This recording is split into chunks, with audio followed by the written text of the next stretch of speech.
CO ਸਾਹਿਬ ਜਿਹੜੇ ਨੇ ਉਹ ਉੱਥੇ ਗਏ ਹੋਏ ਸਨ ਕਰਗਿਸਤਾਨ।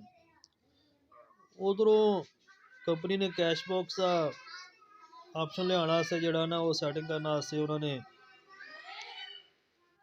ਕੀ ਕਹਿੰਦੇ ਨੇ ਕਿ ਵਿਡਰਾਲ ਬੰਦ ਕਰਤਾ ਬੈਂਕ ਦਾ, ਕਿ ਲੀਡਰਾਂ ਦੇ ਕੋਲੋਂ ਲਵੋ ਤੁਸੀਂ, ਜਿਹੜਾ ਨਾ ਵਿਡਰਾ ਜੀ ਬੈਂਕ ਦੇ ਜ਼ਰੀਏ ਨਹੀਂ ਮਿਲੇਗਾ।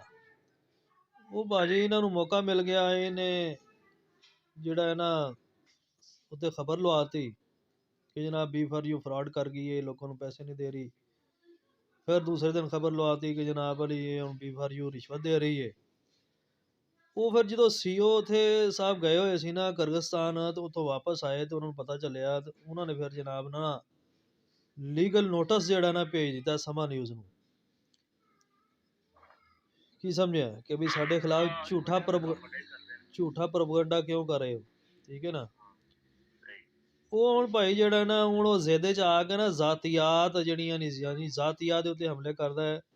ਇਹ ਜੀ ਇਹ ਜਾ FIA ਤੇ ਕੀ ਕਰ ਰਹੀ ਹੈ, ਇਹ ਜੇ ਫਲਾਣਾ ਹੋ ਰਿਹਾ ਜੀ, ਇਹ B4U ਗਈ ਜੀ, B4U ਡੁੱਬ ਗਈ ਜੀ, B4U ਮਰ ਗਈ ਜੀ।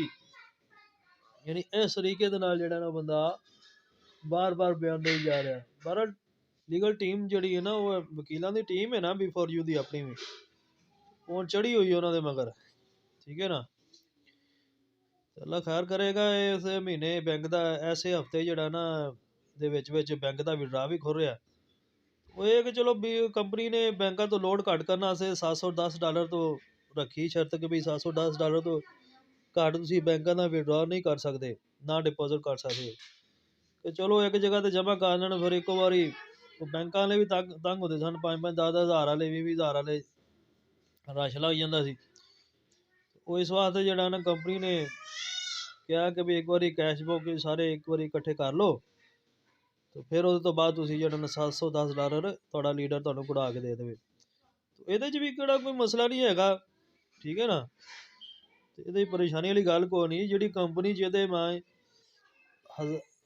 ਅਰਬਾਂ ਰੁਪਏ ਦੇ ਪ੍ਰੋਜੈਕਟ ਨੇ, ਫਿਜ਼ੀਕਲ ਪ੍ਰੋਜੈਕਟ ਨੇ, ਚੱਲ ਰਹੇ ਨੇ, ਅੱਗੋਂ ਆ ਰਹੇ ਨੇ। ਹੁਣ ਜਿਤਨੇ ਵੀ ਦੂਸਰੀ ਕੰਪਨੀ ਵਾਲੇ ਨੇ ਉਹਨਾਂ ਨੂੰ ਇਹ ਸਾੜ ਪਿਆ ਹੋਇਆ, ਯਾਨੀ ਹਸਦ ਕਰਦੇ ਨੇ। ਹਸਦ ਦੀ ਵਜ੍ਹਾ ਤੋਂ ਜਿਹੜਾ ਹੈ ਨਾ ਇਹ ਸਾਰਾ ਕੁਝ ਕਰਦੇ ਪਏ ਨੇ। ਕਦੀ ਖਬਰਾਂ ਲਵਾਤੀਆਂ ਕਿਉਂਕਿ B4U ਦਿਨ ਬ ਦਿਨ ਤਰੱਕੀ ਕਰ ਰਹੀ ਹੈ, ਉਹਦੇ ਪ੍ਰੋਜੈਕਟ ਚੱਲ ਰਹੇ ਨੇ। ਬ੍ਰੈਵੋ ਸੁਪਰ ਸਟੋਰ ਜਨਾਬ ਲਈ ਉੱਥੋਂ ਤੁਸੀਂ ਜਾ ਕੇ ਆਪਣੇ ਪੈਸੇ ਲੈ ਸਕਦੇ ਹੋ, ਖਰੀਦਦਾਰੀ ਕਰ ਸਕਦੇ ਹੋ। ਉਸ ਉਹਨਾਂ ਪੈਸਿਆਂ ਦੇ ਬਦਲੇ ਡਾਲਰਾਂ ਦੇ ਹੋਰ ਨੋਟਿਸ ਵਗੈਰਾ ਭੇਜਿਆ ਹੈ ਨਾ, ਉਹ ਲੀਗਲ ਟੀਮ ਉਹਨਾਂ ਦੇ ਮਗਰ ਚੜੀ ਹੋਈ ਹੈ। ਅੱਲਾ ਖੈਰ ਕਰੇਗਾ। ਉਹ ਲੀਗਲ ਟੀਮ ਉਹਨਾਂ ਦੇ ਮਗਰ ਚੜੀ ਹੋਈ ਹੈ, ਅੱਲਾ ਖੈਰ ਕਰੇਗਾ। ਕਿਹੜੀ ਇੱਥੇ ਫਿਰ ਕੰਮ ਚੱਲਦੇ ਹੀ ਰਹਿੰਦੇ ਨੇ।